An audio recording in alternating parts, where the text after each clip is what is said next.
Hello, welcome to our first English 1B weekly review session. Today we're going to start talking about what we did during week one. And we have a few things on today's agenda that we're going to focus on. I usually film an intro to the class video, and I'm sad that I didn't get to do that, but I was so hectic. So today I'm going to take a little bit of time to focus on how we navigate through our English 1B course. And we're going to talk about what happens if you added late. Some students added late and feel a little bit behind everyone else. So we'll talk about that. We'll talk about the textbooks, when you need them, and the different versions that are available for you. We will really talk about the focus of the course and how that fits in with what we do. So in this course, we're doing a lot of discussions, and we're going to talk about why we're doing more discussions than other types of activities. And then we're going to focus a little bit on the assignments. I just see that we had someone join. Hi, Dylan. If you have anything that you'd like to talk about or have me address, please put it in the chat and we can get to it, okay? So I'm gonna start with just a little bit of the navigation of the course. So when you are on, and you're just gonna see my version, so it's not the student version, but it's what it looks like from my end. These are all my classes, these are all the things I have to do. And when you go into Canvas on a computer, which I definitely recommend, it works. I know it works on a tablet, I know it works on a phone, but the layout is a little bit easier to see when you are in when you are in on a computer versus a tablet. Well, there we go. Okay, so when we're thinking about coming into our class, I do have a homepage set up for you that will change as we go through more modules as well. It describes like, look, this is an asynchronous class. That means that you do not have to show up at a set day and time. You can work through the class at your own pace. I do provide weekly due dates. And my hope is that that will help you stay on track for the semester, to plan out how much time you need and to meet those deadlines.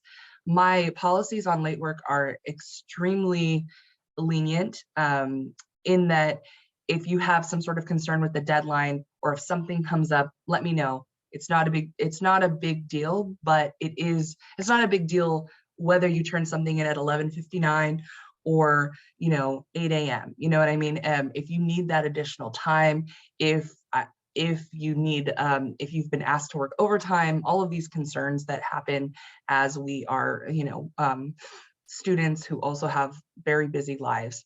So I've also seen, I know that my deadlines are like at 11:59 p.m. but I also I don't want you to stay up, pull all-nighters just to try to turn a paper in. If you need to get some rest, please prioritize that and make time for yourself. And you can always let me know.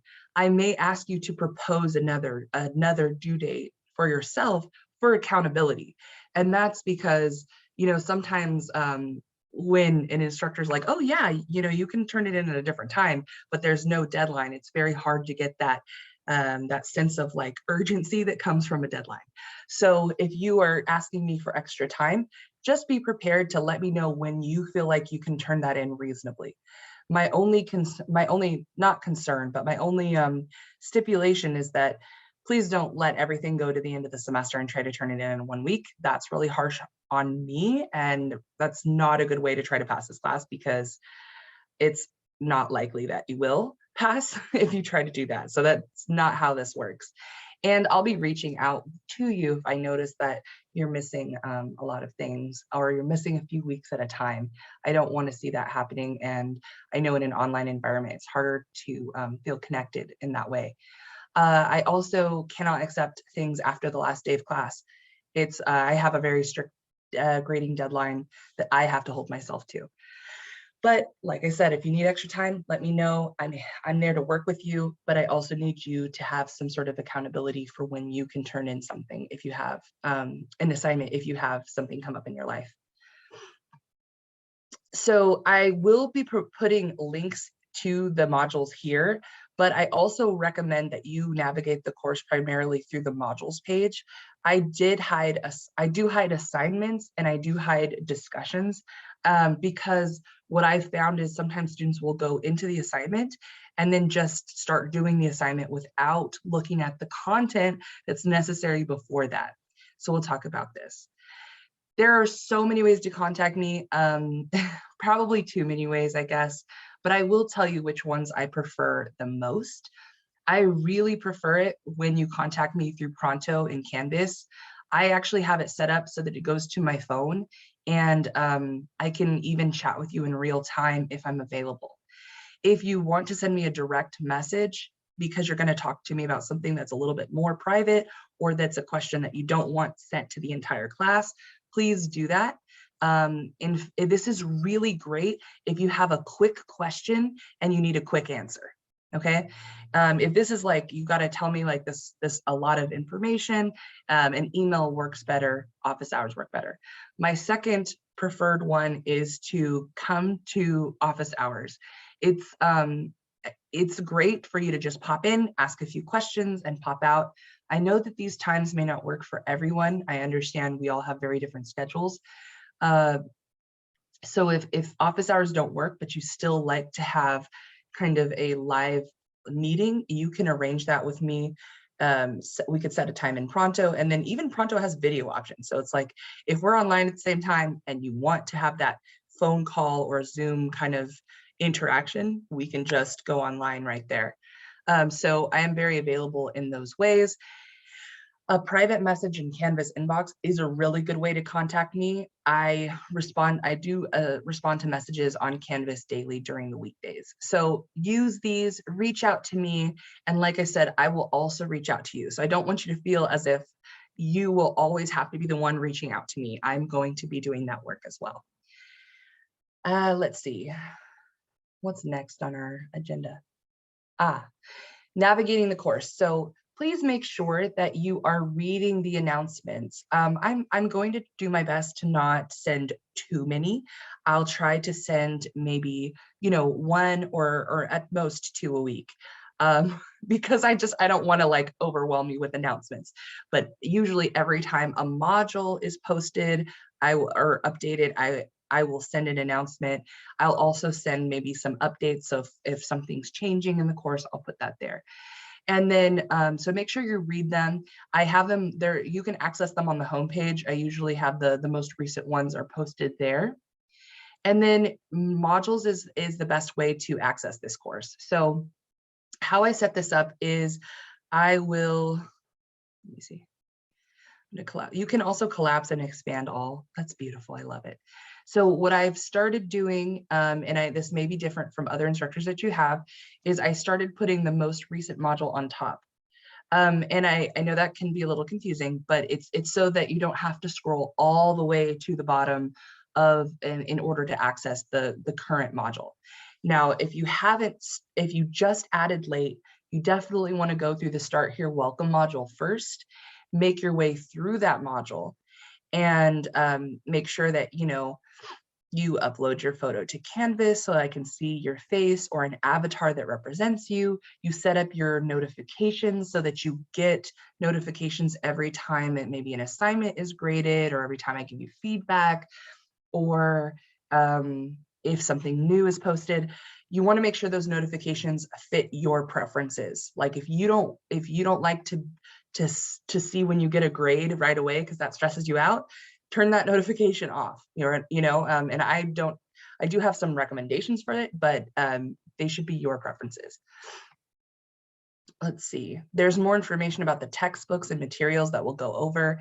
And then the welcome module was just about familiarizing yourself with the class. So if you're still feeling like, oh, I don't really know what's expected of me, make sure that you've worked your way through the welcome module before you start moving through module 1 and 2. And these, I used to do modules in all these different ways. I don't know, I'm trying to figure out how to do them the best way possible. So what I've come across is I have something that says complete all items. So it's telling you that you have to engage with every single thing, but it's not forcing you to go through them in order. I like that because I get less emails saying I'm locked out of the module. But what I do recommend is that you go through the module in order, if possible, because I do set them up in that order specifically. So for example, if we look at module 1, this is an overview. It's telling you what you're going to expect in the module. This one's telling you these are the readings for this module.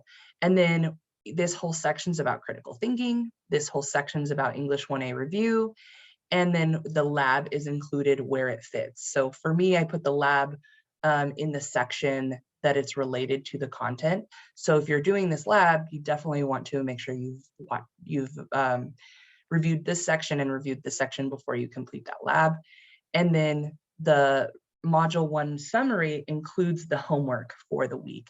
So if we take a look at the summary, oh no. Okay, well, I'm gonna fix that image because that image is all messed up. I'm discovering all of these things. So it's telling you like, look, this was the goals of the first week. This is what we worked on. And then there are additional resources to help you as you grow as a writer. There's also homework to complete for this module. So as over last weekend, what I was asking you to do was read and annotate chapter 1 and 13 in the Asking Right Questions textbook, which is free online. You can find it. If you want to purchase it, you can. And then read, listen to, and annotate at least 2 poems that relate to Black History Month. And I have a link here, but you're welcome to choose any poems that are written by a Black or African-American writer or poet. And that was to prepare for what we're doing in week 2. For those of you who are live, do you have any questions about this structure, or does it seem to make sense? I know that every instructor does things differently, so I get it. Let's see. For me, I'd say that it's pretty simple. I mean, I've had other courses that are set up relatively similar. Okay, that's good to know. And if there's something that like it's really not working for you, if anyone's listening to this later, if there's something about the way I structure it that you've seen another instructor do something different that helped you, please let me know. I am always learning about Canvas. If there's something that I can do that would make things better for you, I'm happy to try to do that. I may not have the tech smarts to be able to do everything, but I'm always learning and eager to adjust things to be better. And I'm already seeing some issues with the way I've laid this out. So I'm like, oh gosh, I got to go back into that.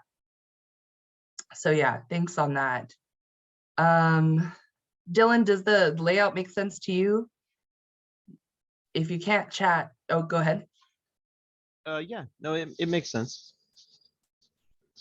Okay, sounds good. So I just wanted to go over that so that anyone who maybe added late or is feeling a little bit confused about it can see. So if we go from, let me see. Let me hide my video so I'm not looking at myself. Okay, I do not like filming myself. I don't know, it's nerve-wracking. So here we have, let's see. So that's how we have it laid out. I usually have like an additional module that's not required, but there's some handouts in there. If there's something that might be useful to you, you are welcome to save, to download. Honestly, you're welcome to like copy, paste it, I don't know. Whatever it is, if there's something that helps you with writing in this class, take it and save it for future reference if you need to. This is a module on MLA citation that you can go through at any time for assistance. Okay, so what is next? So that's navigation. I do leave some of these things are just tools for you to use. The college library. NetTutor is an fully online tutoring service where you can drop your papers off and get feedback. We will be using it this semester. All right, so as for folks who've added late, if you added late, it's really important to, on the homepage, read the announcement, which has a welcome letter to the class. And I just recommend that you start in the welcome module and then progress through module 1 and then into module 2. Really trying to go in that numerical order will help you, rather than starting with module 2 and being kind of confused about everything else that we've done so far. I do recommend as well that you set yourself a deadline. So module 2 is expected to be completed by this weekend, Sunday, the 27th. So if you could complete and move through all of that material by the 27th, you should be caught up to progress with the rest of the class. And that would probably help you the best.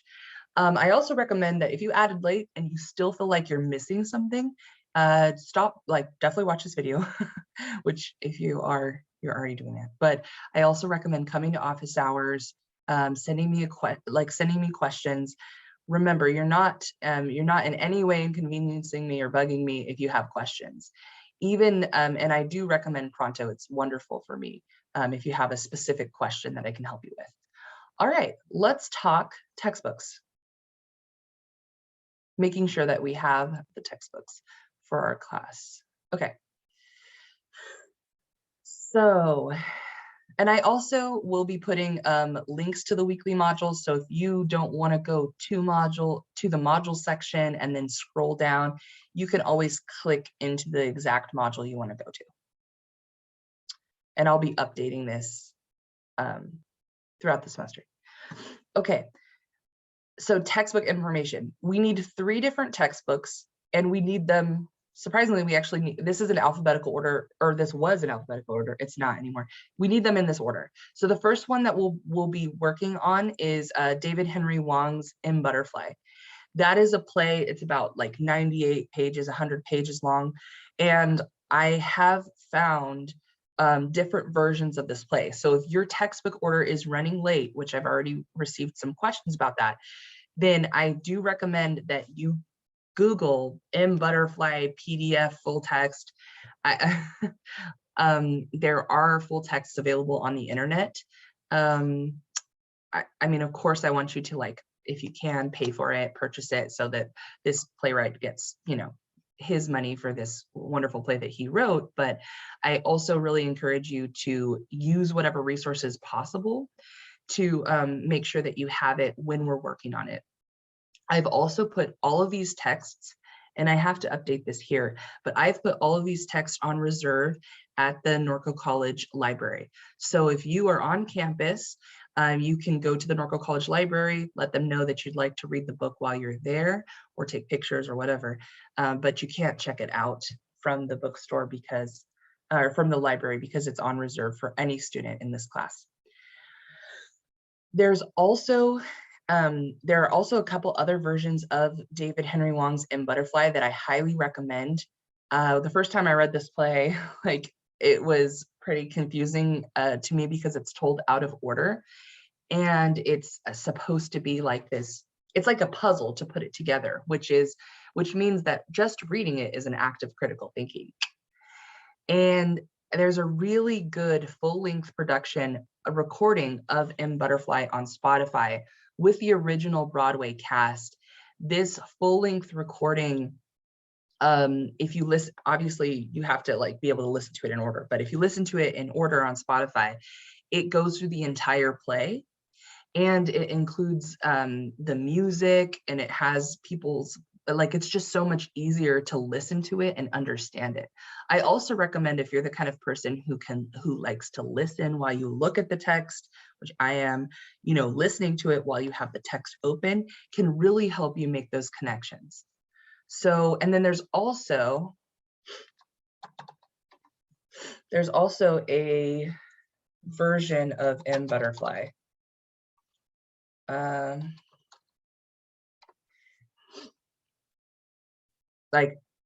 guess this is in Spanish, but but there's a version of In Butterfly that I've seen on YouTube that is for free. I mean, this one, I don't know if it's totally in Spanish or just subtitled in Spanish, but I've seen it accessed, that you can find it and watch the whole thing. And I mean, Jeremy Irons plays Gallimard, so plays the main character. It's a pretty good version, and it can help you if you get stuck.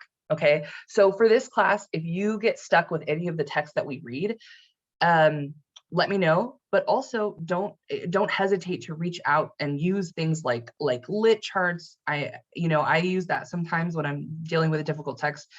You can also look at other versions, and that might help you as well. Now, obviously, watching the film doesn't replace reading the play version, because the play version has a lot more snappy dialogue and things that the movie leaves out.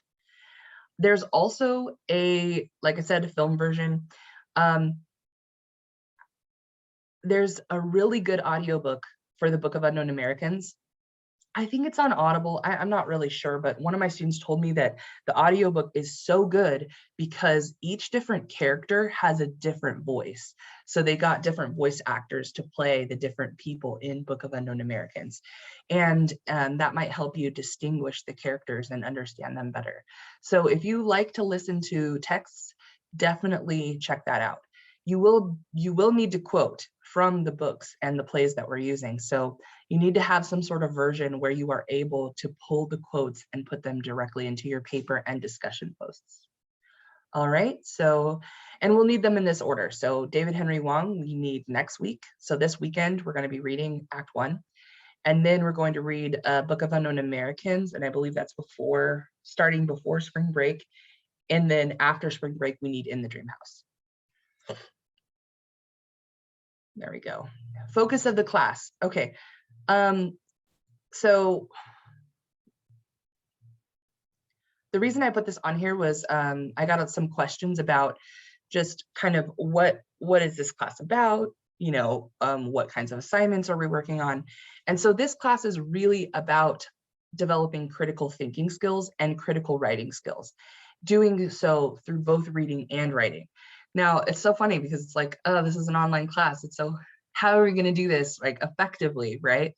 This means that you need a lot of time to read and to think slowly, to think intentionally.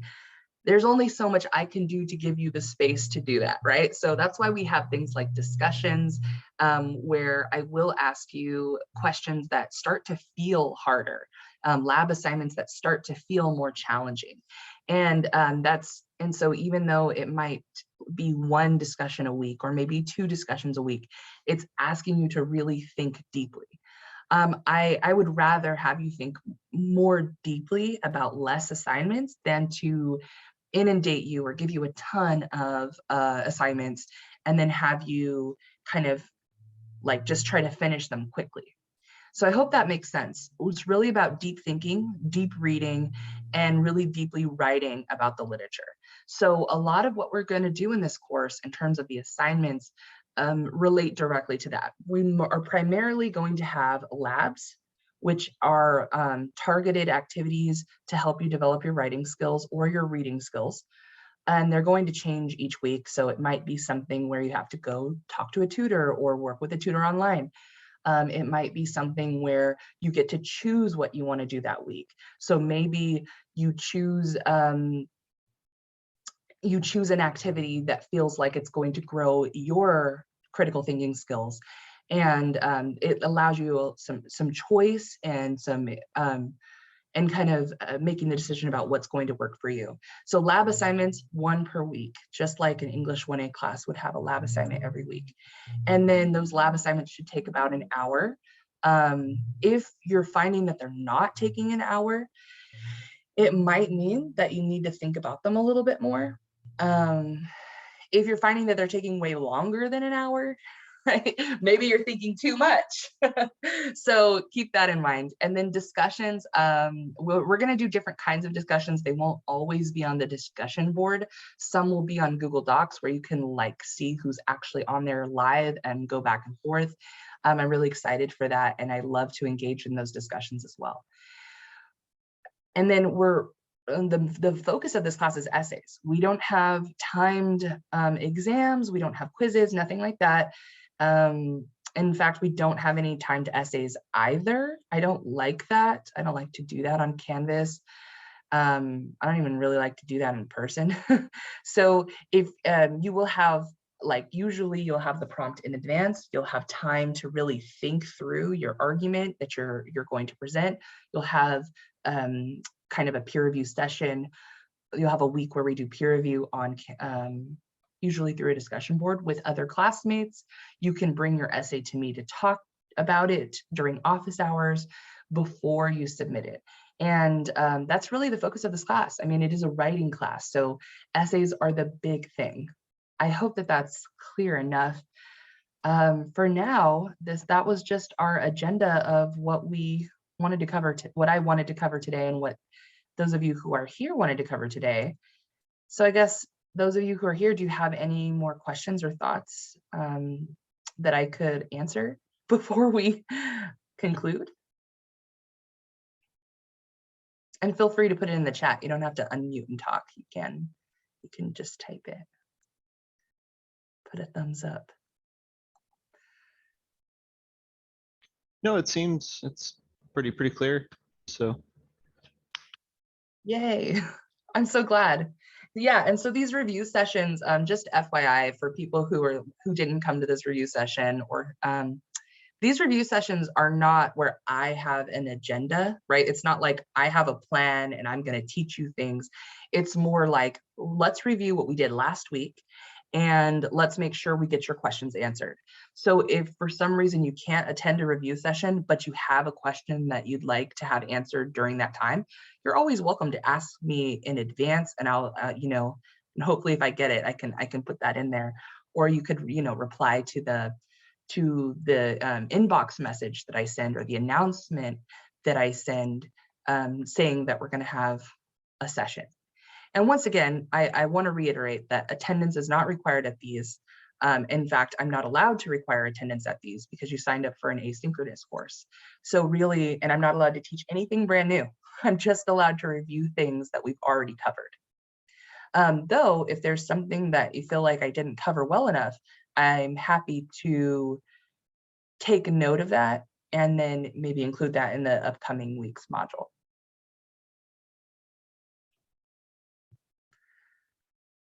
On that note, I'm going to probably call it. I'm going to end the recording and just say, you know, thanks for those of you who are here. And thank you for watching. Please reach out to me. I'm happy to assist you.